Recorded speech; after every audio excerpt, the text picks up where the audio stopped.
नमस्कार दोस्तों, पेश है मेरी आज की कहानी। कई बार हम ऐसी चीज़ें करते हैं जिनका हमें मालूम ही नहीं होता कि ओरिजिन कहाँ से हुआ है या उसके पीछे रीज़न क्या है। एक छोटी सी कहानी सुनाती हूँ आपको कि एक न्यूली वेड लड़की थी। वो जब अपने नए घर में गई तो जब वो रोटी बेल रही थी तो रोटी बेलने के बाद उसने एक छोटी सी प्लेट ली, वो बेली हुई रोटी के ऊपर रखी और प्लेट के साइज़ से गोल से उसको काट दिया।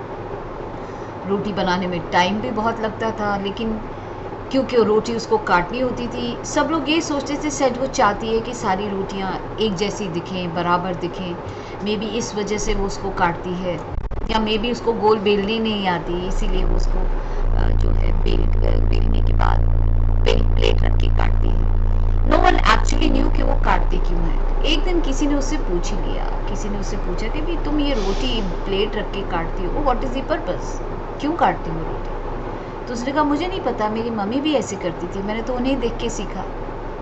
सो लोगों ने सोचा चलो उसकी मम्मी से पूछते हैं, तो उसकी मम्मी के पास गए, उसकी मम्मी से पूछा कि भाई आप रोटी वो प्लेट से क्यों काटती हो? तो उन्होंने भी यही कहा कि मुझे नहीं पता, मेरी मम्मी भी ऐसे करती थी। तो उनकी माँ अभी ज़िंदा थी, तो सब ने कहा कि उन्हीं से जाके पूछते हैं, नानी माँ से, कि भाई आप ये रोटी ऐसे क्यों काटते थे।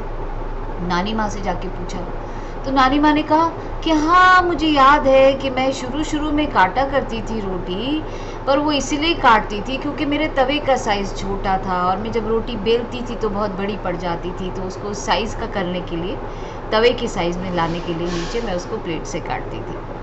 और देखो दोस्तों, वो वहाँ से कटती हुई रोटी चलते चलते जनरेशन से अंधाधुंध चली जा रही थी विदाउट एनी रीज़न, जबकि कोई रीज़न ही नहीं मालूम था। सो कई बार हम लोग कुछ ऐसी चीज़ें ज़िंदगी में फॉलो कर लेते हैं जिनका कोई सर पैर नहीं होता, या उनका पीछे कोई रीज़न नहीं होता। कभी किसी ने अचानक से शुरू करी और आप उसको ब्लाइंडली फॉलो कर रहे हैं। इसलिए अगर आप कोई भी चीज़ कर रहे हैं तो you must always know the reason कि आप क्यों कर रहे हैं। And when you know the reason you will get down to the bottom of it कि ये कहाँ से शुरू हुई, करनी चाहिए, नहीं करनी चाहिए। हाँ, उस ज़माने में शायद ज़रूरी थी, शायद अब ना हो। So you have to change accordingly and you have to learn accordingly. इसके बारे में ज़रूर सोचिएगा, और अगर आपको मेरी कहानियाँ अच्छी लगें तो नीचे जो लिंक दिया गया है उस पर ज़रूर सब्सक्राइब कीजिएगा। और अगर आपको लगता है कि मेरी कहानी शायद किसी की ज़िंदगी में छोटा सा डिफरेंस लेके आए, तो इस कहानी को शेयर भी ज़रूर कीजिएगा। Thank you. कल फिर से मिलती हूँ एक नई कहानी के साथ।